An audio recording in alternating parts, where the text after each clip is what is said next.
Aujourd'hui on se retrouve pour parler de bateaux américains, pour parler de bass boat, pour parler de Progator.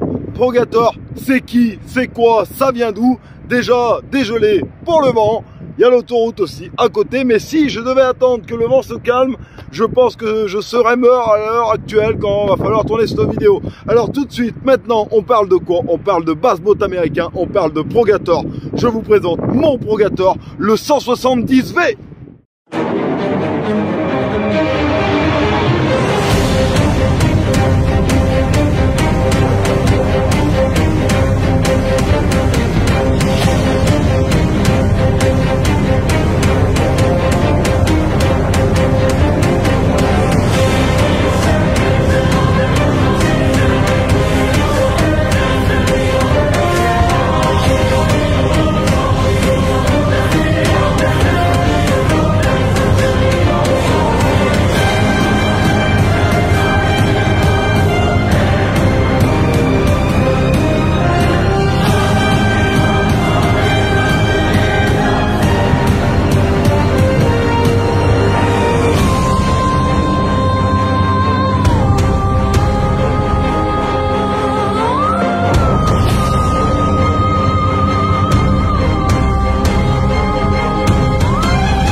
Alors, le 170V de chez Progator.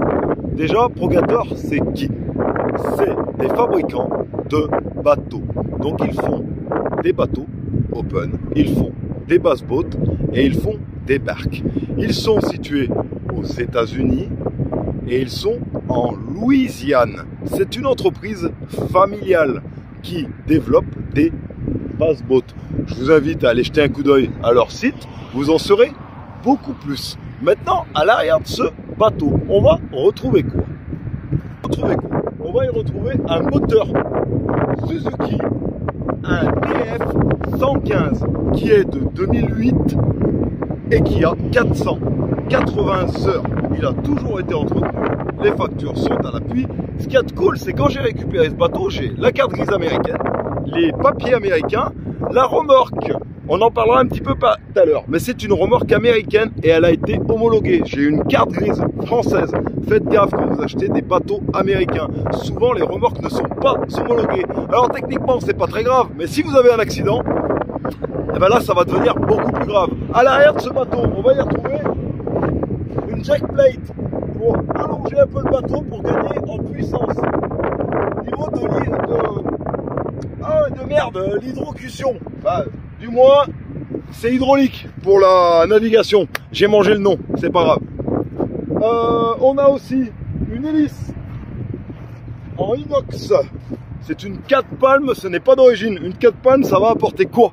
Ça va apporter concrètement dans les grandes lignes, et pour ma part, de la stabilité, une perte de puissance, et on va déjauger beaucoup plus vite. Certes, on va perdre un peu en puissance, mais la 4 palmes, c'est vachement bien, parce que au niveau du déjaugement, c'est juste parfait. Alors après, à l'arrière, on va retrouver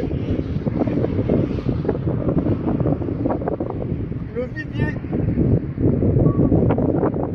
Le vivier, il est immense. Il y a un vent de fou. Le vivier, il est immense. Avec la pompe de vivier et le vidage et le remplissage automatique. Ça, c'est les bases d'un bass boat. Après, à l'arrière, on va y retrouver une trappe. Une trappe sur vérin. Et ça, c'est balèze. Avec le réservoir de 80 litres, la pompe d'amorçage, la poire, une batterie de déchargement lente 130 ampères pour faire tourner les Garmin. Mais il y a aussi un autre emplacement, putain de vent! Il y a aussi un autre emplacement pour une autre batterie. Et on a la batterie de démarrage, c'est une 75 ampères, une John Deere, parce que c'est vachement cool, t'as l'impression d'avoir une batterie de tracteur. Je pense d'ailleurs que c'est le cas. Mais c'est une batterie américaine, ça change tout.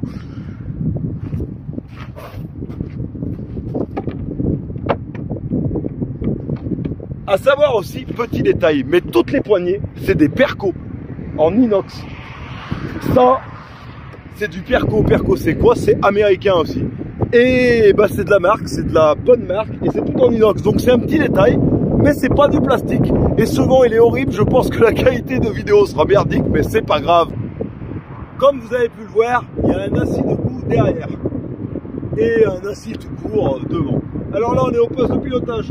On a la trim à la main, parce que c'est vachement mieux. On a la pédale, une autre shoot. Franchement, j'avais pas l'habitude de la pédale. Mais si un jour j'achète un bateau qui a pas de pédale, eh ben j'aurai les mœurs parce que c'est bien. On a le contour et le contour Suzuki. Le contour Suzuki n'est pas branché, il n'y a que les voyants qui sont branchés. L'huile, toutes les bordels et l'indicateur d'heure. Parce que sur le Suzuki, quand on démarre, ça tourne. Et l'aiguille où elle s'arrête, c'est le nombre d'heures qu'a le moteur. Mais j'ai aussi les papiers pour le prouver. Après là, on a les contours. En règle générale, on ne dépasse pas les 6000 avec des moteurs de bateau, c'est bien. Moi, c'est un bateau qui est largement capable d'atteindre les 80 km/h, voire plus. J'ai jamais testé, mais voire plus. C'est un bateau qui fait 5,20 m par 2,05 m de largeur. Pour pêcher à deux, c'est juste nickel. C'est pas trop lourd. Donc là, après, on a tout ce qui est bouton. Donc on a l'essence, on a la trim et on a les waters. Je sais pas ce que c'est. Aucune idée, mon ami. Après power, on a le klaxon.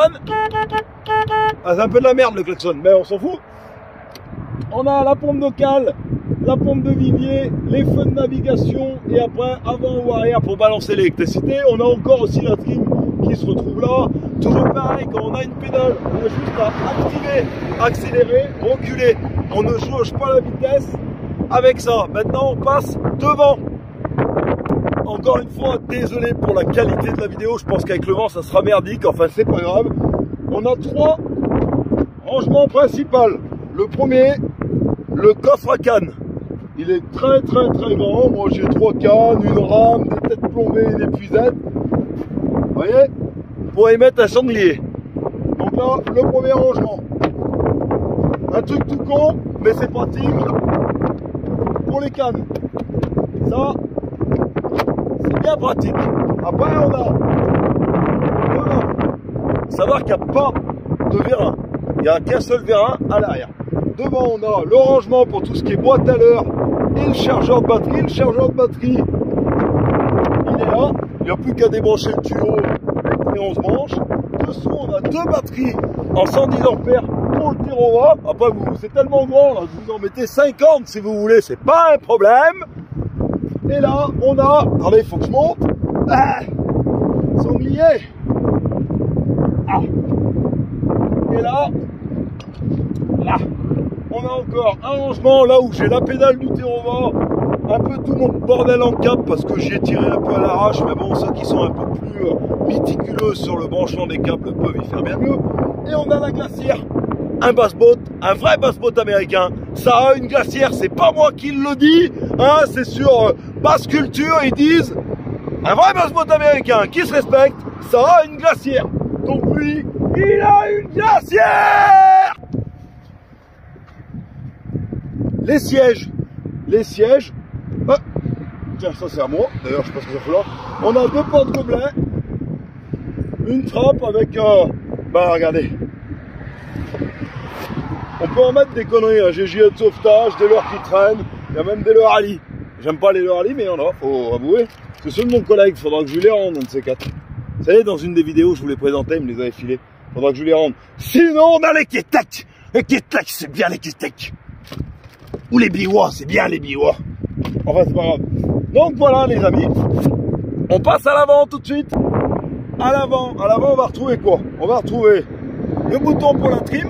Parce que c'est vachement pratique quand on passe dans des zones shallow. Les Américains, ils disent, pour relever la trim sans avoir à en participer. Ça, c'est vachement pratique. Après, on a un autre bouton pour la lumière. Il y a une petite loupiote là. Bon, basta. On a un autre bouton pour les feux de navigation. Pareil, les feux de navigation, c'est du Perco. C'est pas grand chose, mais c'est du Perco, c'est de la marque. Et là, on a un autre bouton pour la pompe de cale au cas où tu rentreras une vague. Sachant que ce bateau sur le Rhône, j'ai croisé des pousseurs, j'ai croisé des barques, des grosses barques. J'ai jamais rentré d'eau. C'est pas un bateau qui rentre de l'eau. Devant, j'ai quoi?